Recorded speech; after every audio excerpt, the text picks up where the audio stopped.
Hey, what's up, guys? Tech9 here, and I just want to take a second and just say thank you all so much for watching my content. And if you haven't subscribed to the channel, make sure you go ahead and do so that way you don't miss out on more content like this. And also, I answer a lot of questions on my Instagram channel, so if you DM me there, you'll see sneak previews. And like I said, if you have any questions, go ahead and DM me there. With that being said, let's go ahead and talk about the Samsung Galaxy A03's camera system. So we're going to go ahead and start with the camera specs. So the Galaxy A03 has a triple camera system with a 13 megapixel main sensor accompanied by two other cameras, which are a 2 megapixel macro sensor and a 2 megapixel depth sensor. So it can also record video at 1080p 30 frames per second. Now, the other thing that I want to talk about is the camera app. So it's what you would expect from Samsung, which means that it's fast, intuitive, quick and easy to use, and it's really quick at taking pictures, so that definitely gets a thumbs up from me.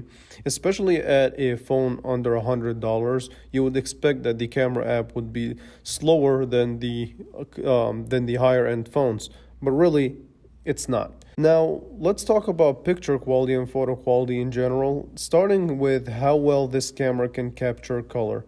So in some scenarios, you can get a well-balanced picture in terms of color. So the green in the first picture looks fine, fairly balanced, but nothing really crazy or over the top. And again, I mean, keep your expectation at a minimum. This is, at the end of the day, a low-budget device.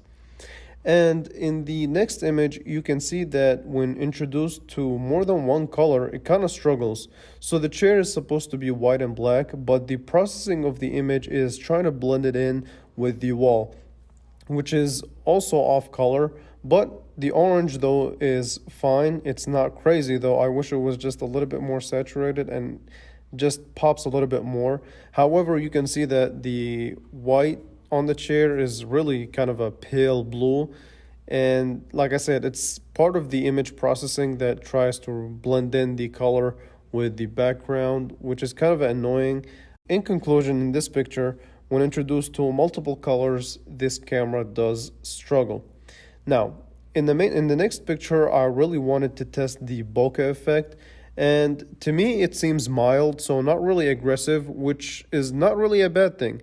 So one, the background is not really blurred out all that well, but like I said, it's not a bad thing, just because if it was aggressive, I don't think this image processing on the camera would have handled it well, and I think it would have really ruined the picture. So overall, a decent bokeh effect, not really aggressive. As far as the exposure and the shadows go, the camera system does tend to overexpose some images and can make the picture look darker than it actually is, which is kind of annoying, but overall, though, not a bad photo. So similar story with the next photo, kind of overexposed, but again, it's not that bad of a picture overall. So yes, it's overexposed, but I mean, with a little bit of tuning, you can kind of fix that, kind of salvage the image, and it's not really bad overall. Now, in some scenarios, it does tend to just give out a overall decent balanced result.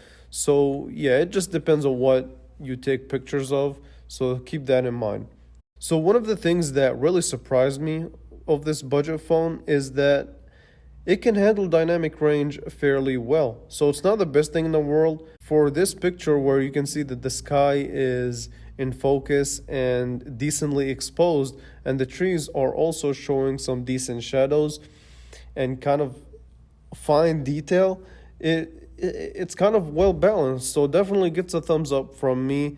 However, I do have to say, I'm really nitpicking at this point, is that if it was just a little bit more saturated, I think it would make it much better and it would look much better. But you can definitely tune that in the camera app itself, so it just increase the saturation just a little bit, and it will make your picture pop a little bit more.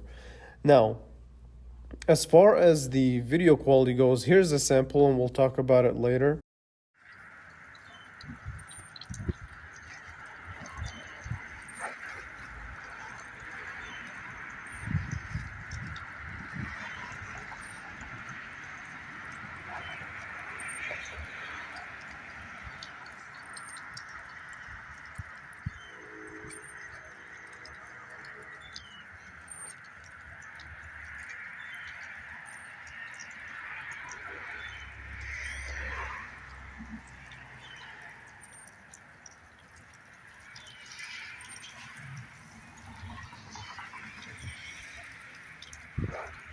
Okay, so the video quality overall not bad for the price point that you're paying for this phone.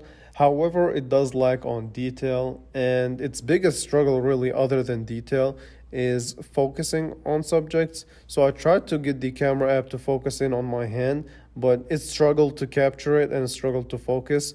So yeah, that's really its biggest main thing. So make sure you already have your subject in focus before you start the video and you'll be fine. I do have to say it's definitely better than the Galaxy A02. So if that's the phone that you're coming from, good upgrade as far as the camera goes. When you're looking at it and when you're thinking about it, at the end of the day, this is a budget phone. And for the quality that it gave me, if I'm just reviewing this strictly as a budget phone, then I can give it a thumbs up. Now, when I'm comparing it to phones that are $50 to $100 more, then it definitely just dims down. It's not as good as those $50 to $100 more devices.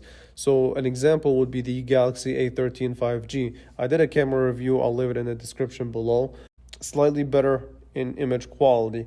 So yeah, I mean, if this is going to be your first phone or this is going to be a phone that you're going to be using temporarily, then the pictures are going to look decent. They're not going to look the best, but they're definitely usable, right? They're definitely usable.